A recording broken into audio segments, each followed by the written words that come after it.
This week saw the release of Pop Smoke's first official album, Shoot for the Stars, Aim for the Moon. I'm gonna give a track by track review and see how this album was. I've listened to it a few times since it came out. I wanted to give a few chances and see if anything grew on me. Let's just run through it. Let's run through every track.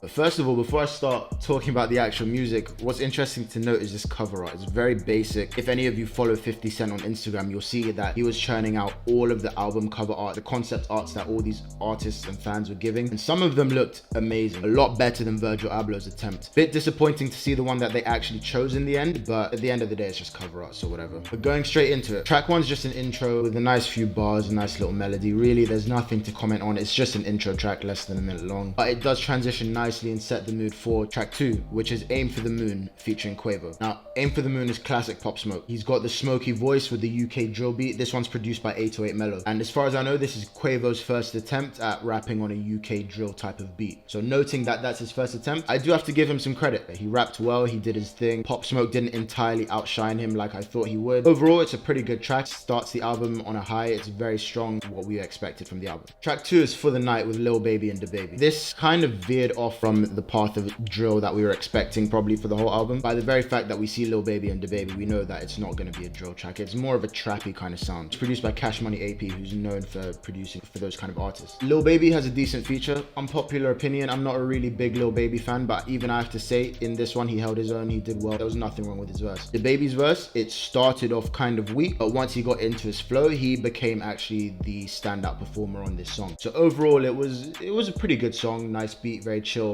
Not the standout song of the album, not the drill we were expecting, but nothing particularly wrong with it, especially once DaBaby's really hit his flow and got into the swing of the song.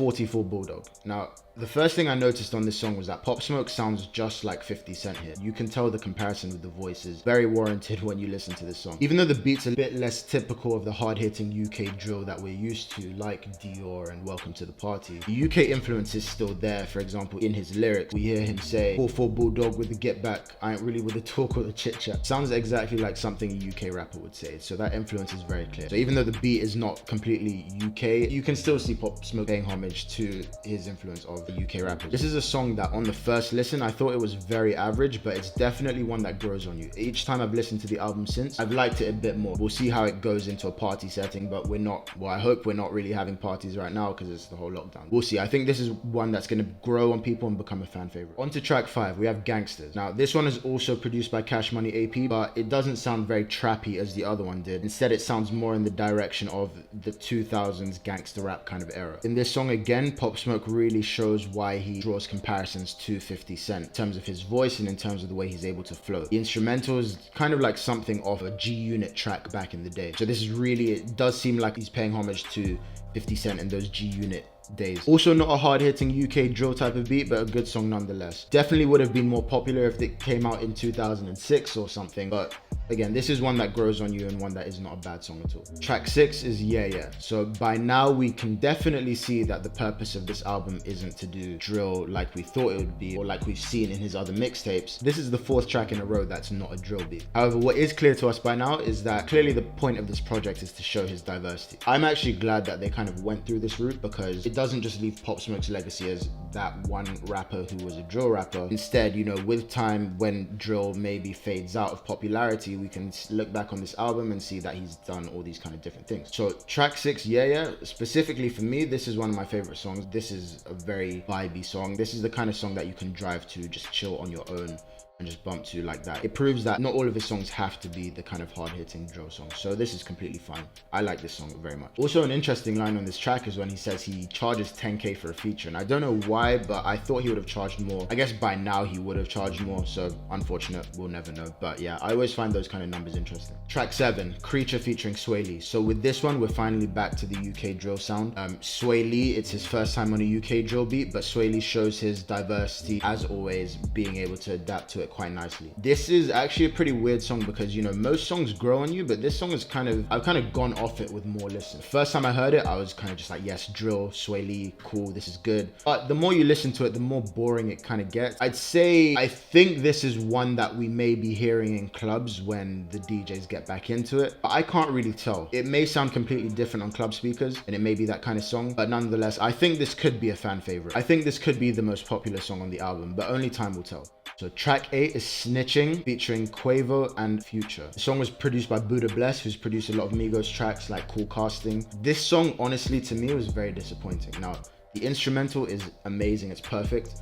The song starts out very strong. Quavo goes in and flows nicely with the instrumental, but the entertainment dies out very quickly. The chorus is very bland, repetitive, boring. Pop Smoke's verse is kind of average. Future's verse is okay. Future's kind of sounds like 3 different rappers rolled into one for this verse. He sounds like Designer at the start. He sounds like 2015 Future from his 56 Nights days. And then he sounds like 2020 Future, all in one verse. So I don't know if the producers have kind of spliced and mished and mashed different projects from him, but it's a bit weird that he sounds very different, just sentence to sentence. He sounds like a different person. Overall, a bit disappointing because I feel like all of the rappers could have done better on this. It's a very good instrumental, which feels like it's been a little bit wasted. You can even hear some Takeoff and Offset ad-libs somewhere in there. So it sounds like it definitely was originally supposed to be a Migos song. It feels like they just offloaded it for the sake of having a project on Pop Smoke's album. And that's what I can't get out of my head. I feel like Takeoff and Offset would have done this song a lot more justice than Pop Smoke and Future have. This song is not bad, but you can't help but feel it should have been a lot better, and it could have been a lot better. So track 9, Make It Rain featuring Rowdy Rebel. This is one of the only songs that came out before the album was released. A lot of people really liked it. Personally, I think Pop Smoke is not the highlight. This song was released ahead of time to kind of get people hyped up for the release of the album. However, when I listened to it, I wasn't hyped for the release of the album. I was hyped for the release of Rowdy Rebel from jail. In the song, you get the sound bite of a phone call from prison, and then Rowdy Rebel starts rapping. It's the first time we've heard Rowdy Rebel rap in about 6 years, I believe, and he shows completely that he's been able to keep up with the standard of the rap game. He hasn't fallen behind even while in jail, and I think he comes out of jail this year with Bobby Shmurda, so it's giving us that kind of hype that when they do come out, they're still going to be a force to be reckoned with complete relevance even 7 years after not dropping anything. So that was the real hype behind this track for me, and I'm sure a lot would agree. But Pop Smoke fans do like Pop Smoke's part on this song, so I can't fault that. To me, overall, the song was average, but it's a teaser for Rowdy Rebel's return. So track 10 is The Woo featuring 50 Cent and Roddy Ricch. This one's interesting because even though it was produced by 808 Mello, who's the usual UK drill producer, sounds very far from actual UK drill. It sounds more instead like it's influenced by 2000s R&B. This song was another one where I felt like the instrumental carried. 50 Cent's okay on this song, Pop Smoke's okay on this song, Roddy Ricch is okay on this song, but he sounds like a budget Young Thug. They should have just got Young Thug instead. Furthermore, I mean, the features on this song kind of sound a bit forced. Going with the sound of the instrumental, you wouldn't really think that either of those two rappers should be on it. They should have got someone like, it feels like the feature should have been Fabulous and Young Thug as opposed to 50 Cent and Roddy Ricch. It's another one of those ones where putting together the album is kind of more a political game than an actual we're looking for the best quality one, but that happens in every album these days, so I can't really fault that. But again, this is a perfect example of an amazing instrumental carrying the rappers. So the instrumental has a bit of wasted potential. Hopefully some good rappers remix it, but it's an okay song. It's not bad, it's okay. Track 11, West Coast featuring Tyga featuring Quavo, produced by DJ Mustard. This song, easily the worst song on the album. This song sounds like it belongs in 2014. This song sounds like it was on DJ Mustard's hard drive since 2014. He forgot about it and he just said, oh yeah, I have a spare beat, have it. I wasn't gonna use it anyway. The beat sounds out of tune. The rappers aren't even that good on it. Honestly, hot take, Tyga saved this song. Without Tyga, this song would be delete worthy. I mean, it already is delete worthy, but Tyga's the only one that even makes it listenable. And when you're saying that, it's a bit weird, you know? So for me, this song is gonna be an instant skip every time. This is easily the worst song on the album. Shouldn't have been on there. Don't know why it was on there. Track 12 is Enjoy Yourself. When I listened to this one, I immediately noticed the sample from French Montana's Drink Freely from his 2013 album, Excuse My French. So here we see that a lot of this album is actually paying homage to other rappers. The chorus is the exact same lyrics as French Montana's song. It's not as catchy. French's song is better, quite frankly. And I think it's safe to say the Spanish vocals from Karol G really saved this song. Overall, the vibe is okay. You can see what he was going for, but it's not that great. I have to be honest, it's not that great. Track 13, Mood Swings featuring Lil TJ. To me, this is the second worst song on the album after the one with Tyga. This one, to be fair though, it sounds like it was for the ladies, so I guess it's not for me to really judge it, but this is gonna be an instant skip for me as well. This song is very boring, very over auto-tuned. Nothing special, nothing new. I don't need to hear it ever again in my life. Track 14, Something Special. Now, this is one that we saw a few teasers of beforehand, and I have to say, this is a good vibe. It's a remix of Fabulous's song, So Into You, and he does it well. Pop Smoke is obviously not the best singer, but it wasn't really necessary for this song. He carried the vibe well. He enjoyed himself clearly. You can tell from the way he's performing on the song. And the end product is a song that you can chill to. It's like barbecue music. And overall, I think this one is going to be a fan favorite. I also think it's going to introduce some of the newer generation into the sound of the 2000s R&B that we've been missing as well, because they can enjoy this even though they may not necessarily have heard of that Fabulous song from a while ago. So overall, this is a good track. It's a good inclusion even though it's not a drill song. Track 15, What You Know About Love. Now this one is also another sample. However, I don't think it was executed nearly as well as Something Special. He's going for the similar feel, you can tell, with that R&B vibe. However, it just doesn't work the same. For me, this is below average, and I think this is going to be a skip for me as well. Track 16, Diana featuring King Combs. Now, first of all, how did Diddy finesse his son a spot onto this album? That's really weird, and it makes you have to kind of think, what was the purpose of this album? Was it really just for a bunch of industry people to kind of clout chase in a way? Was it like, oh, I want to be on the album, I want to be next to his name, I want to be da da da? Because we've had so many unorthodox features and such little drill music that I have to think this album would have sounded entirely different if Pop Smoke were alive to oversee it. Anyway, we'll deal with what we've got for now. So track 16 is featuring King Combs. Honestly, it's not actually a bad song. It's okay. It's a nice vibe, but at this point we're going towards the end of the album and you realize, wow, it's track 16 and we've hardly heard any drill on this album. So that begs the question, either the executive producers and the people surrounding this album, curating it, were not actually in touch with what Pop Smoke wanted, or Pop Smoke himself was veering towards less of a path of drill and we were just yet to find that out. Either way, I think Pop Smoke fans are going to be disappointed by this, especially those of us in the UK who, you know, really liked him for that drill sound. But with that aside, this song in particular is okay. It's average. It's not bad. Track 17 is Got It On Me. Now, this song is another sample paying homage again, this time to Many Men by 50 Cent. Now, speaking to my friends, a lot of them really like this song. This is even some people's favorite songs, but I have to completely disagree. I think this song is completely carried off the fact that Many Men's melody is such a classic that you have to like it. But when you think about it, with that aside,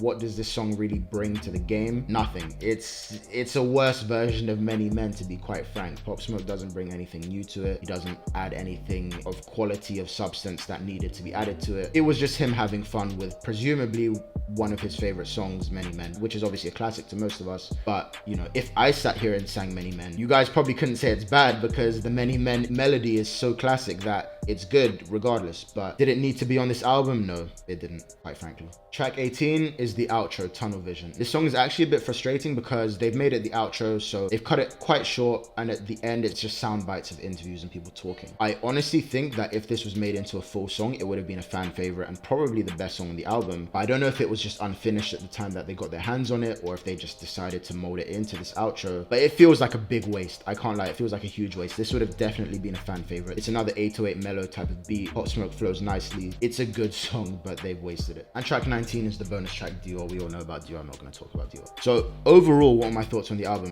It definitely wasn't what I expected. I think most of us expected a kind of drill sound similar to his mixtapes, the Meet the Woo series. However, I'm not so disappointed with the fact that there's not as much drill.